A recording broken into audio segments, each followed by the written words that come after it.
Planning development work as a remote team, especially a WordPress product team, can seem totally aimless.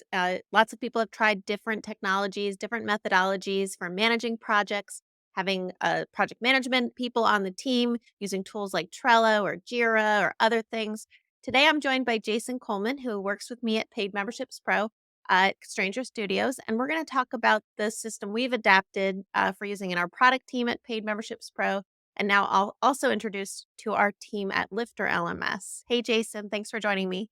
Hey, Kim. Yeah, thanks. I'm excited to talk about this because I feel like it's been a game changer for how we do business. And we get excited when we have some success, share our story and see if it's useful to other people who maybe can, uh, Absolutely. So, you know, what is this adopt this. methodology? We're going to talk about how we adapted it, but tell me what the core methodology is that we now use in our team at Paid Memberships Pro. Yeah. So basically it's called Shape Up and it's based on a book called Shape Up by the folks at Basecamp. And the subtitle there is Stop Running in Circles and Ship Work That Matters. And Ryan Singer is the fellow who was at Basecamp who wrote the book. But there's been a number of Basecamp books. And I don't know if you remember, I'm kind of more of like the business book reader in the business.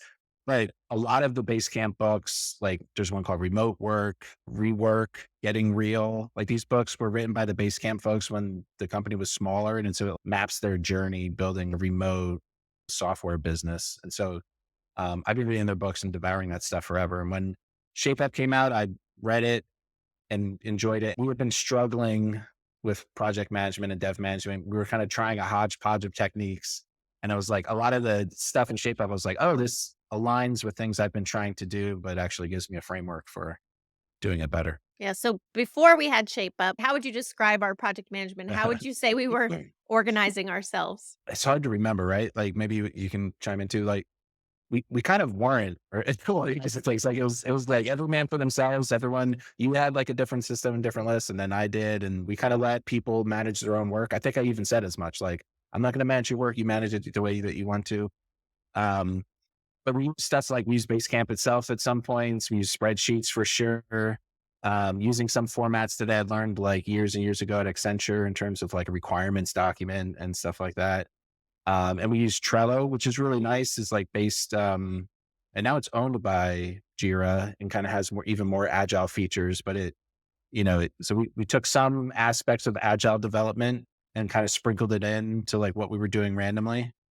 Um, and I think like we were struggling. Like we would have like a Trello. In Trello, we had like it was really good. It was kind of like a waterfall. It's like incoming, and then you decide to do it. And then when you're actually doing it, you put it in this channel. And then, for when it's a review, put it in this column. And then when it's shipped, put it in this column, which was like a decent method. But one aspect of that what was wrong was the incoming column had like, I don't know, it's like 1,000 ideas. And you can even like you scroll through and you're like, which one? I don't know. And then you see like duplicates because you forgot they were on there. And you're like, we already shipped that actually. I forgot there was a card for that. And so that was the thing that bugged me a lot. And I started like saying, hey, let's, you can't just put ideas into that column. Like they get lost.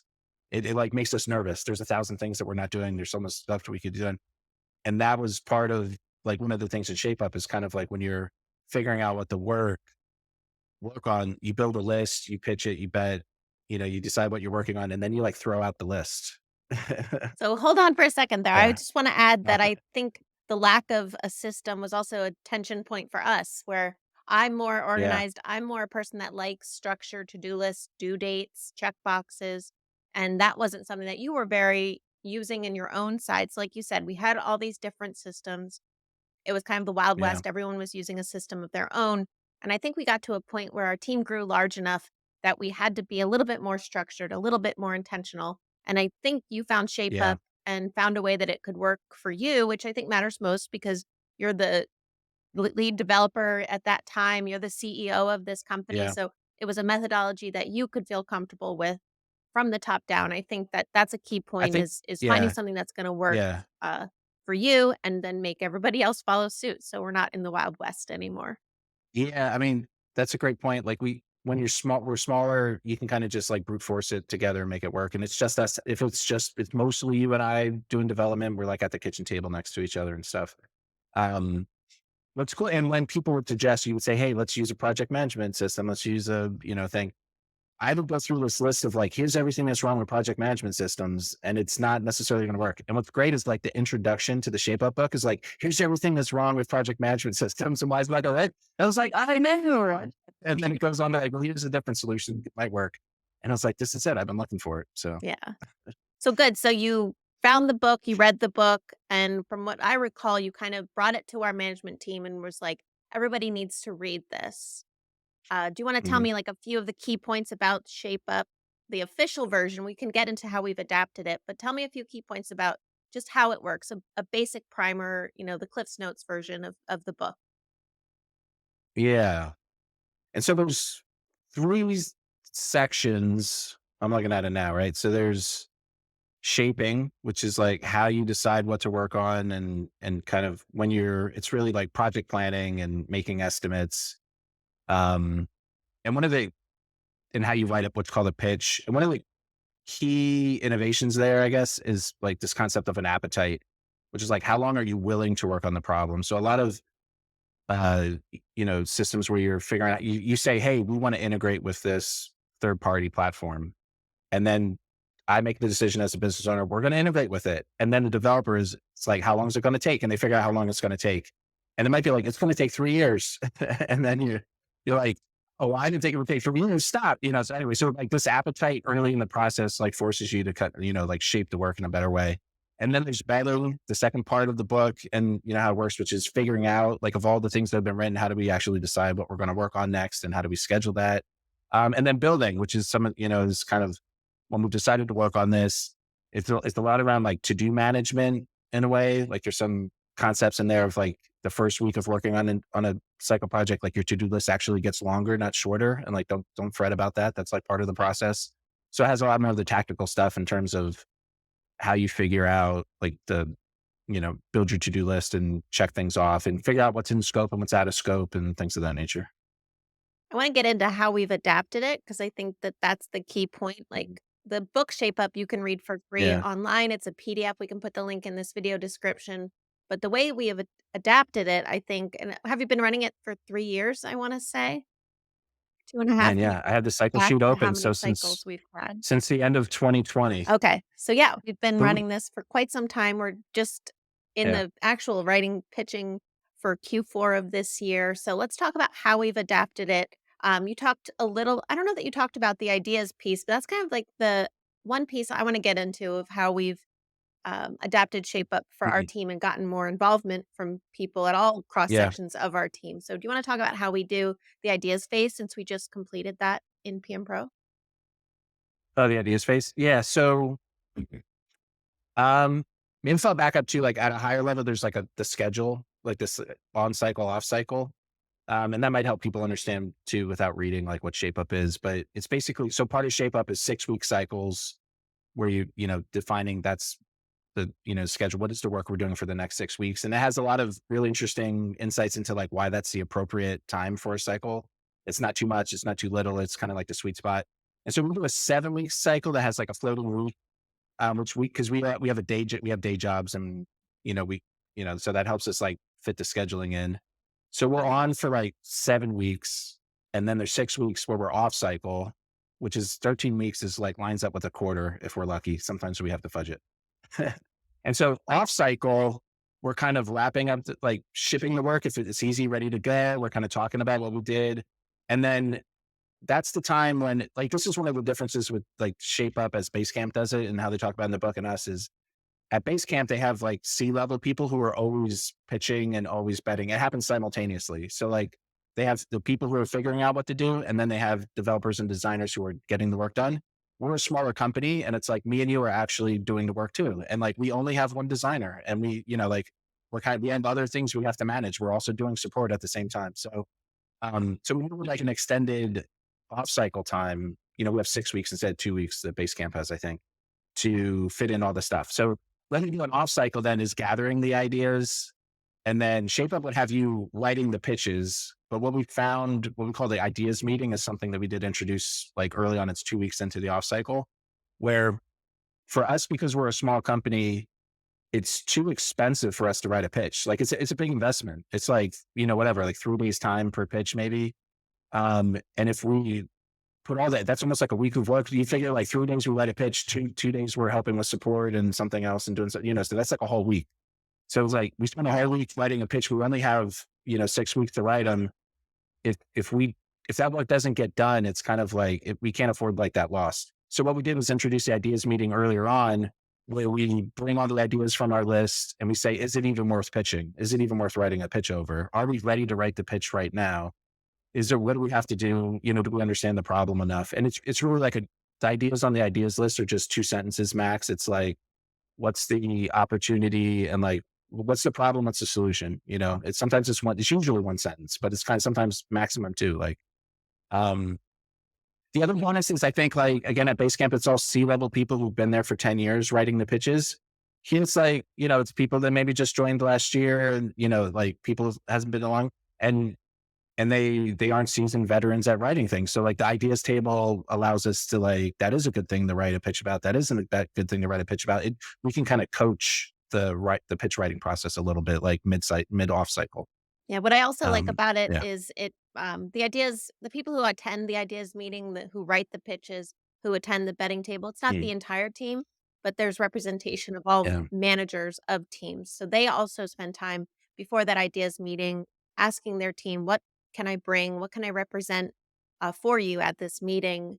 So it's a way that everyone kind of feels invested in the roadmap because we don't have a roadmap of what's being Mhm. developed. So all the way down to the people who are answering support tickets, who know what pain points the customers are having urgently, up to like the C-level Yeah. people who are thinking more longer term, more vision, more like a year out. What does things look like? What do we want to have here? So I think it's cool that that meeting has all those different people, and really everyone has a voice present at that meeting.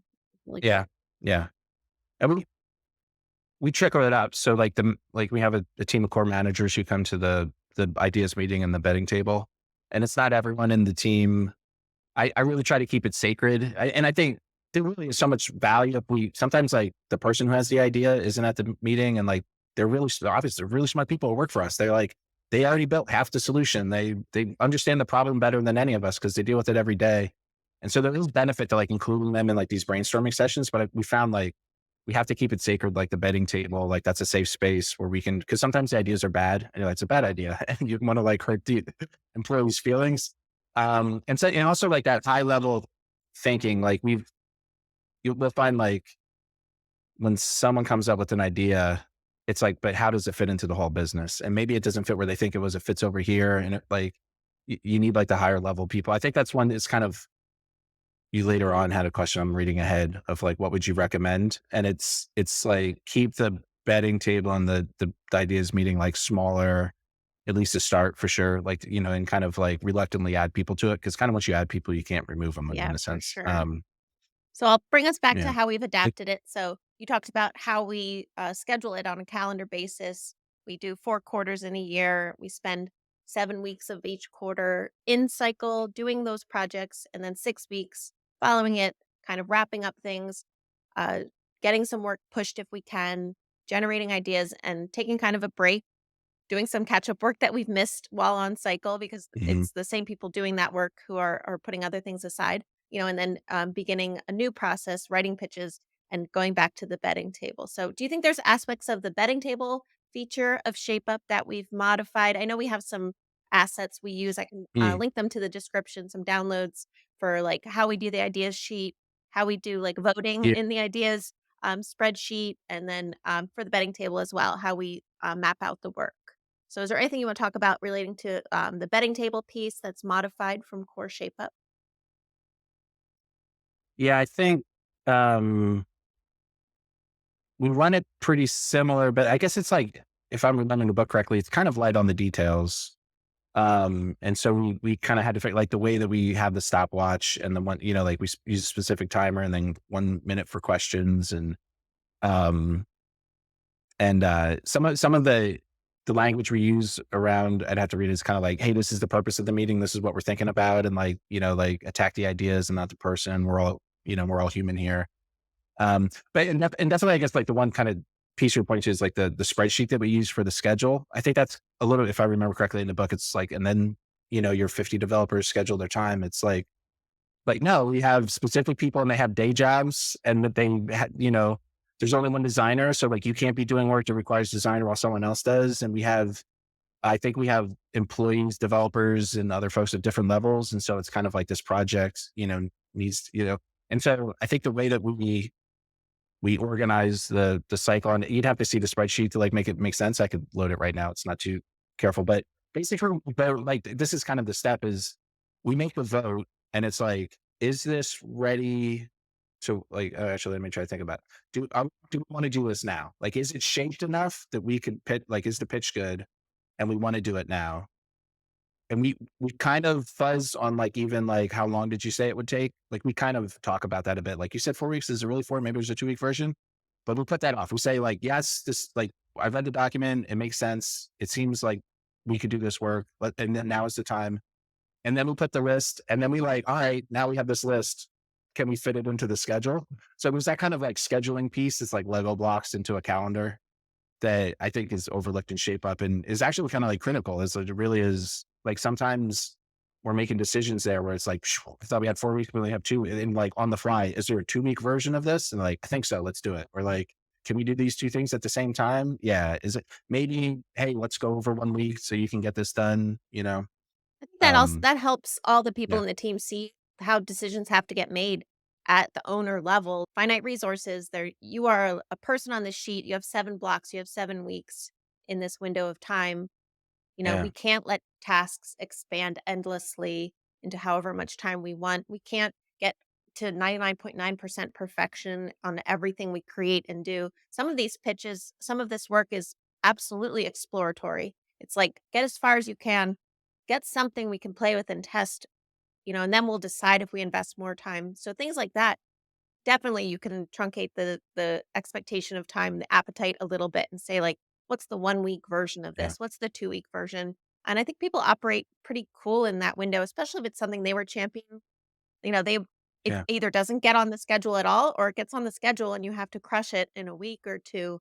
And it's kind of yeah. motivating. It's like lighting a fire under someone. I think Except it's really sometimes you cool. find a solution that wasn't there. You were Yes. like, oh man, if we built this, it'd be 4 weeks. And you're like, you only have 1 week. And you're like, what if we copied this other thing and just tweaked it? And you're like, why didn't we think of that to begin with? Yeah, Okay, for let's just sure. do that. So that's happened. I think we could get into a few projects because I think people listening who run Yeah. product teams or are thinking of bringing a project management like this into a product team, maybe want to see how specific a project got improved or something we never thought was possible happened because of using the shape up methodology. So can you think back to anything we've recently launched or worked on for Paid Memberships Pro that was really benefited by having this pitch process and having this shaping process?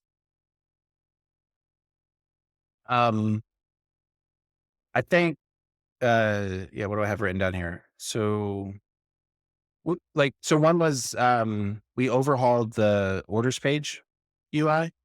And so that was interesting because that's kind of like, hey, people say this orders page, should look better, should work better. And actually, people contrast to how we did it before. Like I don't know, it's like backstory on the orders page, but orders used to kind of be invisible in Paid Memberships Pro. It was like, don't just, we use this to keep track of things, but the admin doesn't have to see it, which is kind of a bad decision when you think about it. But as we kind of embraced like e-commerce more than just memberships, like the memberships was like a side thought. And now it's like, oh yeah, you actually have to manage the orders, of course. Mm. So with a lot about the orders, we just exposed it. We did it quick and hurried, like, hey, like here, show all the order forms, the admin can figure it out. And so anyways, like, hey, move it look better. And then I think someone on the team comes with like a mock-up, wouldn't this be beautiful? And then I think you and I in the like shaping process, like a little bit tore down, like that is beautiful, but like this would take forever. This doesn't work. You realize our database doesn't support this. Like actually here's a version that does work. And so at first that's like, it wasn't just a developer trying to make it work. It's like that pitching process where all the stakeholders who like were involved in the orders and the design got to have like meetings and talk it through. And then we did come up with like, okay, what's our appetite for this? Cause it was a little bit reluctant. It's like we built the orders admin. We felt like it just kind of had to be good enough. Um, and other stuff was more important. And then we're like, hey, what if we spend whatever it was 2 or 4 weeks on it? Okay, which of those, ideal from your mock-up should we adjust and fit in there? And so, um, the orders, we ended up with like some improvements that were really nice to how the orders work, and it streamlines that UI for folks. And it related to that was like refunds in core. So in Paymasters Pro, if you want to be able to like click refund right next to the order and it automatically, goes back to all the gateways. Um, and it was so strong decisions in the shape up of there is like, is it going to work for every single gateway? Like, nah, just the most important ones first. Like that trade-off had to be made. And then it's like, where, how do we do the UI? So it's, shape up has this thing called like a fat marker sketch, which is like, if you imagine having like a Sharpie marker, a fat marker, like you sketch the UI at like a higher level, like just enough to get the idea, but not so low that you're like pixel pointing where to put things. I think on our team, like different pitches get the fat marker treatment, and some are just like more like if you're handing it off to a more junior dev, it's like, here's almost exactly what you have to do. Um, but that Roof on one was part of that. Like we had like really good discussions around like, we think it should go here. And then when you're actually building it, like, ooh, how do we make it work? I'll share about a kind of a You thought more of some? Yeah, go marketing and ahead. content project, which we should talk about because the marketing projects and Yeah, content projects haven't done as well going through the shape up process as development yeah, projects have done, whether they're internal development or development for our customers for external use for release. But a project we yeah, did with marketing, we have a course called the Membership Accelerator Program. It was delivered live over 6 weeks of sessions with a mentor of ours, Jose Palomino, many years ago. But it's perennial content that's kind of always useful. And we're looking to add more info products to paid memberships pro. So Jason's always been championing like this should be a course. This should be a course. No one was really making time for it in their day to day because the marketing team is like, well, we maintain this content calendar and we have these newsletters to do and we're making these videos. So it was hard mhm, for marketing in particular to take on special projects, to align with what they're already kind of keeping up with and maintaining. So we did write y a pitch for it and it became kind of a shrunk down version. It was, there's 6 sessions that are hour and a half, 2 hours long. How can we chunk up just the first session into like manageable 20 to 30-minute lessons for people? Because you don't really want a course that's like 6 lessons and they're each 2 hours long. We wanted to develop a course that yeah, was like yeah, bite sized 15-minute lessons, get to the point, get people to a place where they could like watch it quick before dinner's done and then go sit down. So we shaped that work and our team member Sam did an awesome job in a very short time frame just chopping up that first yeah, session and it queued up the work for us later to get it. We actually were working on it today to get it fully out the door because we said, just mhm, take a week. What can you get done in 2 days that week yeah. and how far can you get? And then I think it opens your eyes to like, oh, like it's not as big as I thought. Like this isn't as impossible and Like, insurmountable because I took off that yeah. little small piece. So, yeah, I thought that was a good One of the great, example. yeah. One of the great things about ShapeUp is like the permission to fail. So it helps with like the estimating. So that's a big thing is a lot of projects would take forever. Like if I said, let's turn this 20 or 30 hours of video or whatever it is into a course, it's such an overwhelming. And I think like Sam wouldn't have known like where to begin. And she's like, am I re-recording it? Am I reaching out to the guy again? Are we updating it? Do I need like animations? Do I need like, what does it mean to make a course? So, um, so yeah, when we wrote the pitch, it was like, oh, it literally is like an experiment of cut it. Can we cut this up? Just the first section, and it lays out like what the work is. And then it, set a deadline and said, if we scrap this at the end of it, that's fine. Like this is an experiment. And kind of gave us permission to work on it I think what's and similar see to like like is permission to yeah, fail is also like permission to not complete, which is a good segue into yeah, another. I think this is an adaptation of Shape Up is what happens mhm, at the end of the cycle for that project. So you have this pitch, you have 2 weeks in the cycle to work yeah, on it. It's Thursday or Friday of that week. What happens then if it's incomplete or not launchable or any of that? So what do we yeah. do in those cases? I think, and maybe like the linger on like why it's different. Like in Basecamp is like a SaaS product and they own their code base and it's all private. And so I think they do glance over this section. They're like, just ship it to production. And if it breaks, like undo it. And like, as this open source software, we distribute it. Like we can't take, there's no take backsies. Like once they get the code, they start using it and we kind of have to support it. And then you also like glance over the marketing aspect. I like, Jen just asked marketing to send an email and you're like, wait, on us, it's like, more documentation and things going on. Um, so like, yeah, what happens at the end of the cycle, we found after like the first year or so, or like getting into it, like stuff was kind of getting lost, or like, we had to like pick up the threads of, did this actually ship or this didn't ship? Or like, what was this needed a little bit more work, but was it a little bit more work or should it get repitched? And we kind of were working it out, but there was a need for, especially as like the team got bigger. So like people work on things and I had no idea. So it's like, I don't even, I needed managers kind of glancing in at other work getting done needed like a quick, we call it the postmortem, which is 3 questions, I think. And it's, like what was done, the pitch says what you should do, like what was done, basically reiterating at a high level, like we did, most of it or these things that wasn't done. So any kind of key things that we thought we would get done in that time and then get done.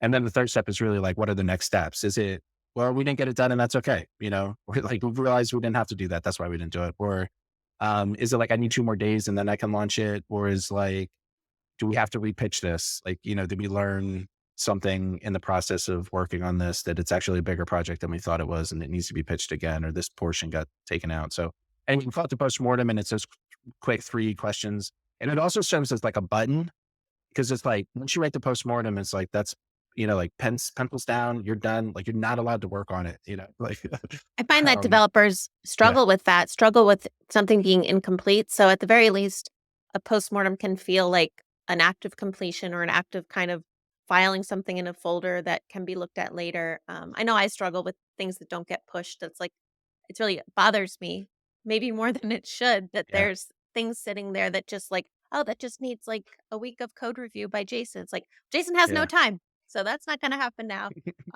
So I think the postmortem is super and- key and super helpful yeah, because we do revisit the projects, whether it's 6 weeks later in the next betting cycle or like 3 weeks later when you're reviewing it. So you will come back to things, but once you moved on to the next project, it's hard to reflect back, know where everything was left. Where's that PR? Where's that yeah, branch? Where's that document in progress? So that's a super helpful thing.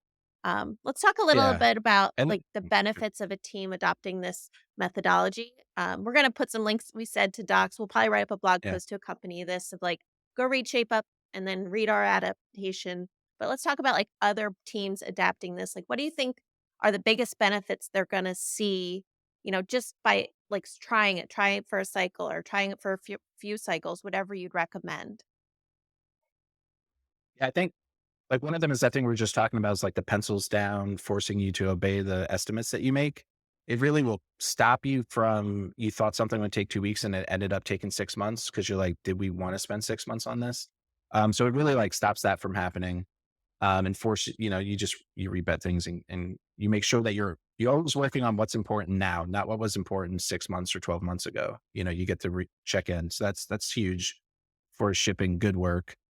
The other aspects are, I think because the way the team is involved, like, the devs who are in the pitching and betting table, the higher level, like management, lead developer type folks, they get, like you said earlier, like they get the business experience and we talk about the trade-offs and we say like, that does sound cool. Or like, I don't know if, Shape Up talks about this, but it's a related idea that we have in the business is like around refactoring code, where it's like, we don't refactor code unless it enables, like customer, uh, you know, um, value, like things that the customer needs and then things we need. And then we have to refactor the code to enable, the software that we want to push. And so that's like a trap that devs can get in is like, I really want to refactor this. Look how cool it is. This code is really neat. And you're like, wait, but how does it affect the customer? And I think once a quarter, twice a quarter, actually, the ideas table and the betting table, like we're literally like having those conversations with the team is, like, hey, remember this is a business that serves customers and we got to keep them in mind. And then I think third was, um, something we maybe touched on is the schedule, like the pacing of like the on cycle, off cycle is really good. Like people who wanted more structure feel really good. Like this is the structure I needed. Um, and then they feel focused. They're getting stuff done. And then the off cycle, they can take off. And when they take off, they really can like leave the business. And I think I personally, I do. And I think other people on the team as well. have like better vacations because they know like, oh, it's off cycle, nothing important is happening, or like, I know I can step away. I'm not like letting the team down. There wasn't, because there's always like a big looming project that's past its deadline, like under the old system. And it's like, I'm going on vacation, but this thing that we thought was going to take 3 months is taking 6 months and I haven't pushed it. You know what I mean? We don't have that anymore. It's like, oh, like we have stuff like that, but it's like, yeah, we're not working on it now. We're going to work on it next cycle. So like people have better peace of mind. Um, and I think that pacing of on cycle, off cycle, and the cycle calendar like gives us a snapshot of all the work we did. And so we can look back and be like, man, look at all the stuff we shipped. Look at all the stuff we got done. And that helps me. Like I kind of overlook it. I'm always like, on to the next thing. And it forces me to check in, and then I'm like, wow, look what we shipped. And congratulations. Let's celebrate that for the team. We don't do that enough, that's for sure. But I think you're right that this structure has helped us, tell the team what's going to be being worked on, at the team meeting closest to the time that the cycle work is kind of mapped out. We can share that to our team and we can say like, here's what's going to be worked on. We have a team member every week of the cycle posts what the team is working on in a team channel. So the people doing support tickets might not be directly involved in that work, but they see what other people in the team are doing who might be a little quieter during that session. So I think that Mm. that's a beautiful thing that's like communicating across team, celebrating things, whether they push or not. It's just celebrating what you're working on and those projects.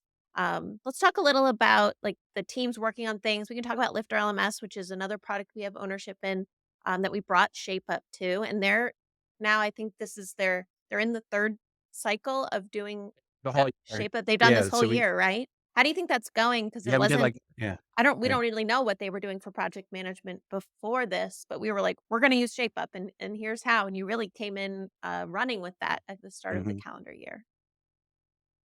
I mean, I I hear it's going well. They tell me that like this is great, and we the business kind of stalled in the transition, and like we've jump started it and gotten you were working on new things and shipping, and we're having like good conversations around. It's not just like what the devs want to do. Like it's that's I think a key component that's coming back for them is the dev team talking with Chris and us, like the other stakeholders about like what's important to do.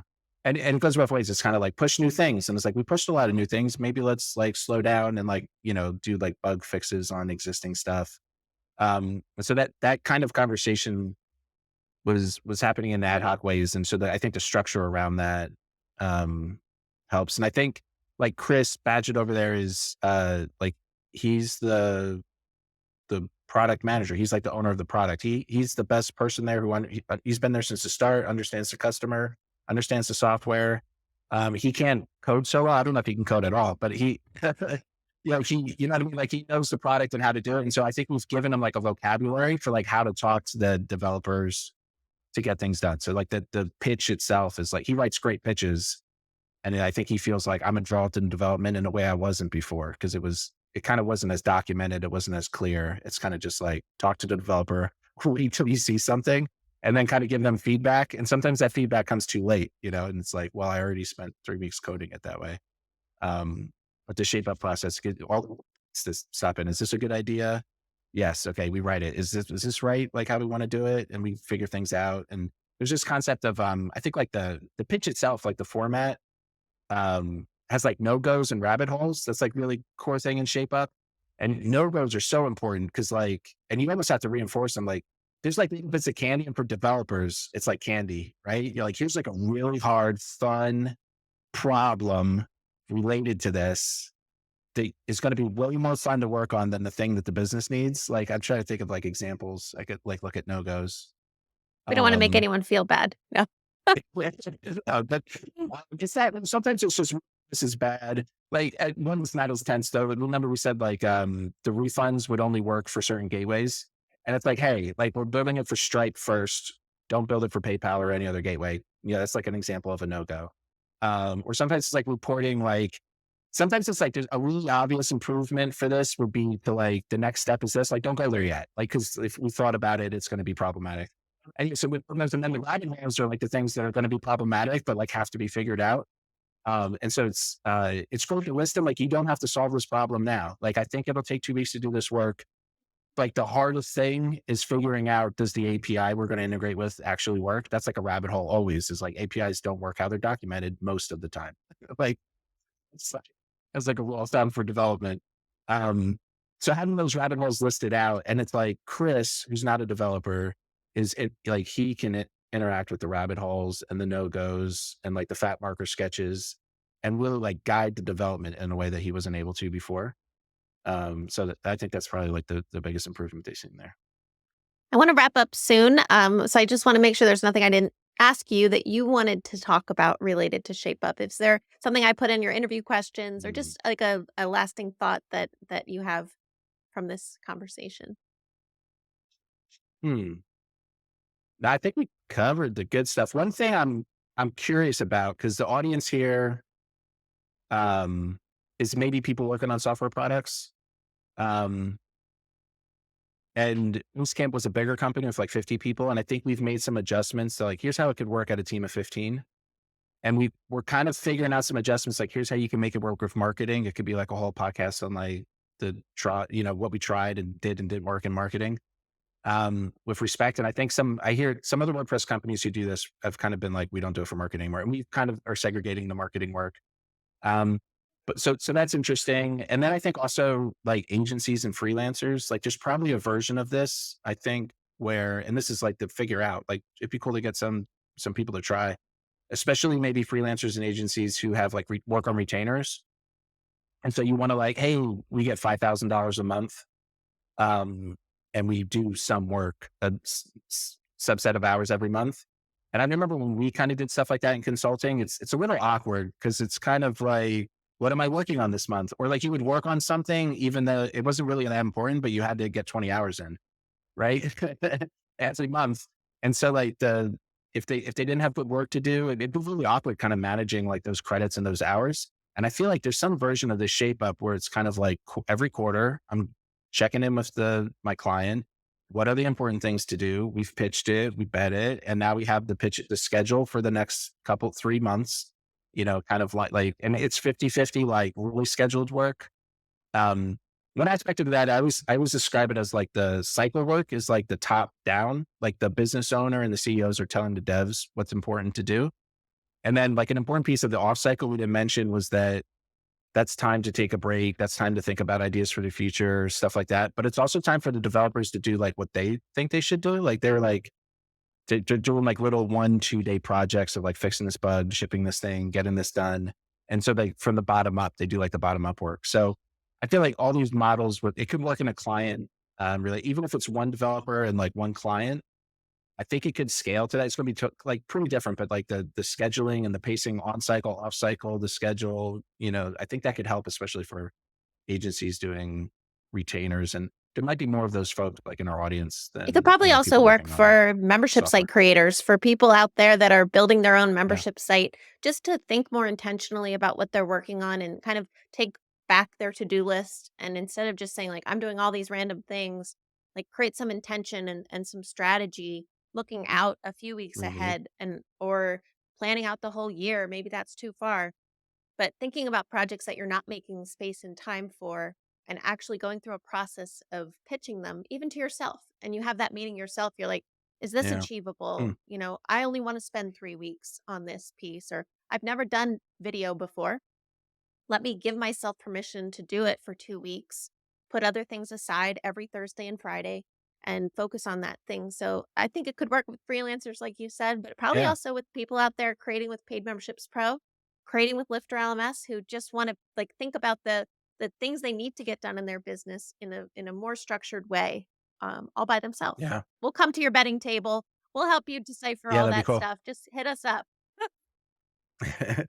Yeah, it would be fun to find some folks that are interested. We can kind of like, mastermind through a Slack or something and share our resources. And if you give it a go, like that'd be cool to get an agency using it, see how it works, share the ideas, get someone using it on a membership site, see how it worked, how it had to be adjusted. Very cool. Um, I appreciate you yeah, it'd be joining really cool. me on this talk. This was actually something I pitched, was taking our Shape Up adaptation and turning it into a course or some other deliverable, a series of videos. And at that betting table, it got whittled down to Kim can interview Jason about it. So we got permission from the Yeah. people at Basecamp to create some content about how we've adapted it. So we'll be referencing back to them. We'll put links in, obviously, in this video description.